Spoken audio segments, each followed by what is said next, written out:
Quase 200 pessoas desaparecem todos os dias aqui no Brasil. E por trás desses números estão crianças, adolescentes, pais, filhos de alguém. Em outubro de 1994, 13 estudantes de cinema do estado de Maryland, nos Estados Unidos, decidiram investigar uma lenda de uma velha bruxa que supostamente vivia numa floresta perto da cidade de Burkittsville, no mesmo estado. De acordo com essa lenda, a bruxa era responsável por diversos desaparecimentos de adultos e crianças, os quais infelizmente só eram encontrados já sem vida. O trio, composto por Heather Donahue, Joshua Leonard e Michael Williams, se dirigiu até a cidade equipados com câmeras e equipamentos de áudio, dispostos a capturar tudo o que encontrassem para fazer um documentário sobre essa lenda. Após entrevistar alguns dos residentes da região sobre os casos, os três se dirigiram para a floresta, onde foram vistos pela última vez por 2 pescadores da região. O que eles não sabiam na época é que essa pequena aventura resultaria em um dos maiores casos de desaparecimento já ocorridos nos Estados Unidos, resultando em mais de 33 mil horas homem de busca, envolvendo mais de 100 policiais, cães farejadores e até mesmo helicópteros. Após 10 intensos dias, as autoridades responsáveis abandonaram as buscas e arquivaram o caso, que ficou não resolvido. Aproximadamente um ano após o desaparecimento do trio, em 1995, um outro grupo de estudantes encontrou enterrado na floresta uma mochila, contendo câmeras e fitas gravadas juntamente com um diário. Após uma breve investigação, foi concluído que esses eram os pertences do trio. Os pertences foram então entregues para os familiares das vítimas, que decidiram contratar uma produtora de filmes para tentar juntar as filmagens e encontrar algum sentido em tudo isso. Com mais de 20 horas de gravação, depois de compiladas e editadas, as fitas mostravam como foram os últimos momentos dos 3 jovens na floresta, o que eles encontraram lá e finalmente, depois de um ano, trazia um ponto final para esse mistério. O que de fato tinha acontecido com os 3? O que aconteceu de fato foi a maior jogada de marketing já realizada na história.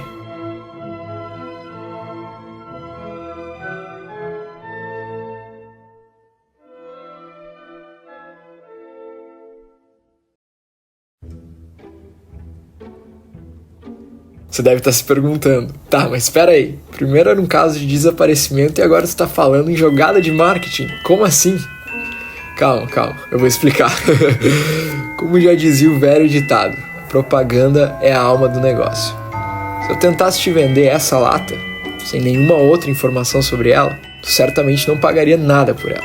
Agora, quando eu te mostro essa, eu tenho certeza que possivelmente chegou a te dar até sede. Nós, seres humanos, somos movidos por aquilo que nós podemos ver, sentir, experienciar, mas principalmente por aquilo que nos é familiar. Nós temos medo da mudança. E se nós vemos alguém com algum problema, tem algo no nosso DNA que nos faz torcer para que aquela pessoa consiga enfrentar e vencer esse problema. Que na verdade é meio contraditório, levando em conta que todos nós temos uma leve curiosidade mórbida. Desde um engarrafamento no trânsito, porque aparentemente todo mundo precisa diminuir a velocidade para saber o que aconteceu em um acidente, ou até mesmo em um filme sangrento, que por mais amedrontante e grotesco que seja, nós queremos ver tudo, saber o que acontecerá. Queremos sempre saber o final da história. Foi com tudo isso em mente que, em 1994, Daniel Myrick e Eduardo Sanchez, 2 estudantes de cinema dos Estados Unidos, tiveram a ideia mais genial do mundo: fazer um filme de terror. Eu sei, não parece tão genial assim, mas confia em mim, eles foram geniais em como essa ideia foi desenvolvida. A ideia deles era a seguinte: se a gente fizer algo mais intimista, mais pessoal, se a gente fizer um filme de terror na forma de um documentário, e se esse documentário mostrasse pessoas como você e eu, perdidas, precisando de ajuda. E para fechar com chave de ouro essa ideia, a cereja do bolo. Todos os diálogos do filme/documentário seriam improvisados, para dar um ar ainda mais realista.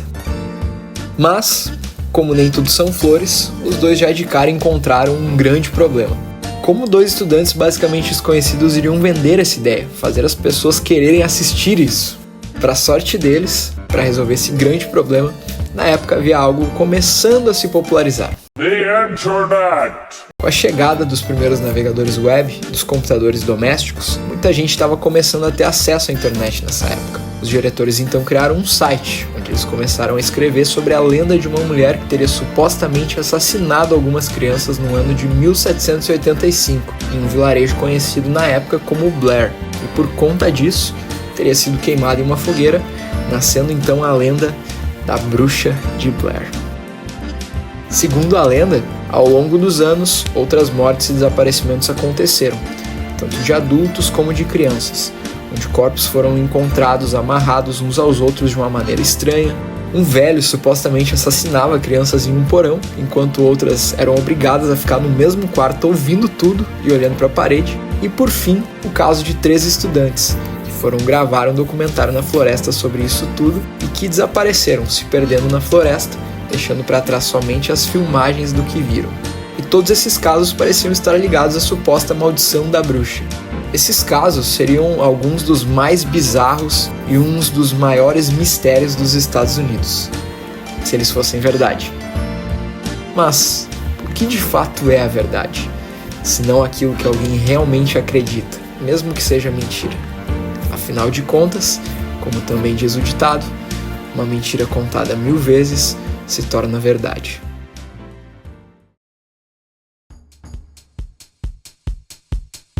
Depois de escrever um script de 35 páginas descrevendo os personagens e como as cenas do documentário deveriam se desenrolar, os 2 diretores/escritores foram em busca das peças mais importantes para conseguir o que queriam, os atores.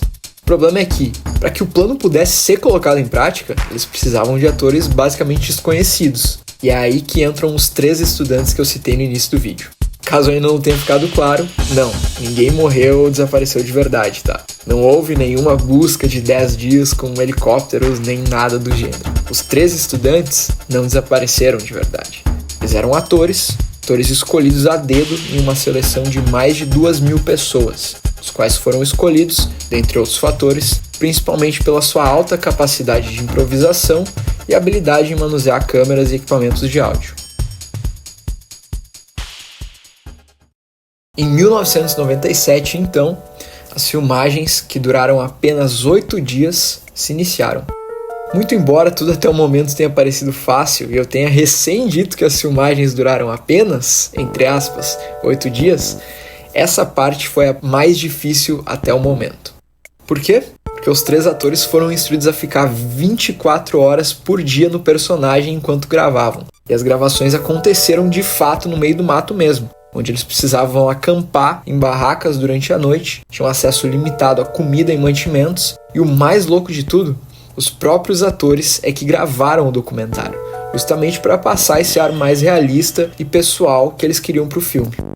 Para isso, foram utilizadas 2 câmeras de certa forma bastante amadoras, com uma qualidade bem abaixo do que se esperaria de um filme da época. Além disso, a cada dia eles recebiam anotações deixadas pelos diretores, que não eram vistos pelos atores, porém ficavam sempre por perto para saber o que estava acontecendo. Essas anotações eram deixadas perto da barraca onde eles acampavam à noite, cada um deles lia as suas instruções. Sim, galera, os diretores do filme não estavam presentes junto com os atores durante as gravações, comandando as cenas. Esse é um dos poucos filmes que fizeram isso até hoje. As anotações recebidas davam instruções para cada um deles, anotações que eles não podiam mostrar um para o outro, dizendo sobre o que eles precisavam atuar no dia em questão, bem como contendo coordenadas de para onde eles precisavam se dirigir na floresta para gravar, utilizando um dispositivo de GPS para ir até o local indicado. Esses locais eram pré-determinados pelos diretores, por isso eles já sabiam as coordenadas e passavam então para os atores. Isso resultava em muitas vezes os atores de fato se perderem na floresta, o que trouxe um ar ainda mais realista para as gravações. Além da tensão de se perder na floresta, os diretores atormentavam os atores durante a noite, tocando sons em um alto-falante à distância, sons de crianças rindo, passos na floresta, entre outros sons, e até mesmo balançando a barraca dos atores para assustar eles.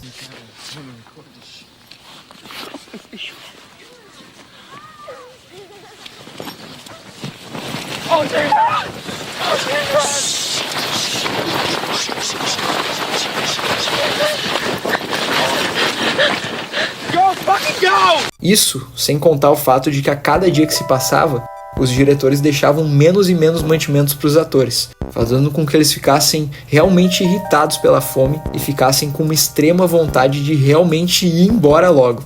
Após os 8 dias extenuantes, os atores haviam capturado em torno de 20 horas de gravação, as quais foram então revistas, cortadas e editadas para os 78 minutos que hoje nós conhecemos como The Blair Witch Project, ou A Bruxa de Blair, em português.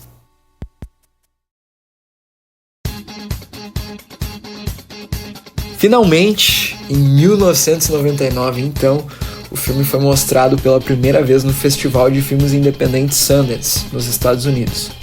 A grande sacada, então, foi que, na época, o marketing do filme girou em torno do site que os diretores tinham criado, e a história tinha sido dada como algo verídico. Para quem viu o filme no festival, aquelas 3 pessoas haviam de fato desaparecido, porque foi isso que eles falaram para aquelas pessoas. E aí que entram as características humanas que eu citei antes. Todo mundo queria ver o filme, queria saber o que tinha acontecido, queria saber quem eram os 3 jovens que tinham misteriosamente desaparecido. Queriam saber quem era a bruxa, que por falar nisso, sequer aparece no filme. Comerciais passavam na TV contando essa história e chamando as pessoas para ver o filme, que logo em seguida começou a ser exibido nos cinemas. O site criado pelos diretores começou a ser acessado por muita gente para ler sobre a história e a coisa tomou uma proporção tão grande, mas tão grande, que até mesmo alguns dos familiares dos atores receberam cartas oferecendo as condolências pela perca trágica deles. O marketing voltado para filmes é algo que hoje em dia é comum. Todo mundo lembra da historinha do Andrew Garfield e do Tobey Maguire falando que não estariam no Homem-Aranha 3. E hoje em dia, horas após o lançamento de um trailer de um filme, esse trailer já tem milhões de visualizações de pessoas do mundo todo. Marketing viral, como é chamado hoje em dia, é algo extremamente normal e que todos nós somos expostos diariamente através de anúncios. Porém, todavia, entretanto, uma linha reta pode ser traçada diretamente para a Bruxa de Blair quando nós falamos de marketing de filmes. Ele é o filme que popularizou o gênero de filmagens encontradas, entre aspas, utilizado em massa por diversos outros filmes de terror depois disso, como Cloverfield e Hack. O filme virou um fenômeno tão grande que mesmo que tu não tenha visto ele, certamente tu já viu alguma referência dele em algum lugar, levando em conta que até o Scooby-Doo e The Office fizeram paródia dele. O filme, que teve um orçamento de aproximadamente $60 mil, arrecadou mais de 250 milhões de dólares nas bilheterias no mundo todo, fazendo com que ele seja até hoje um dos filmes mais lucrativos da história do cinema em relação ao valor investido, claro. Apenas para comparação, se na época tu tivesse investido $1 no filme, só $1, o retorno seria de aproximadamente $4.166, o equivalente a mais ou menos uns $8 mil ou R$40 mil, corrigindo o valor para hoje em dia. E é por isso que essa, meus amigos, é a história de como foi realizada a maior jogada de marketing da história. Uma ideia que 2 estudantes tiveram na faculdade que, no fim das contas, foi transformada em milhões de dólares. A Bruxa de Blair certamente não é o melhor filme que eu já vi. Não é nem o melhor filme de terror que eu já vi, para ser sincero. Mas é certamente um marco na história do cinema. Eu acredito que, se você é fã de filmes de terror, ou até mesmo fã de filmes em geral, é um filme que você precisa ver. Após a história ter sido esclarecida, os atores deram diversas entrevistas, apareceram nas capas de vários jornais e revistas. Embora não tenham tido muita fama depois do filme, na verdade alguns até pararam de atuar, eles certamente aproveitaram essa oportunidade o máximo que puderam, e por isso são lembrados até hoje por esse filme. Esse é um daqueles raros filmes que certamente, pelas condições nas quais foi feito, jamais existiriam hoje em dia. Ele foi feito no lugar certo e na hora certa.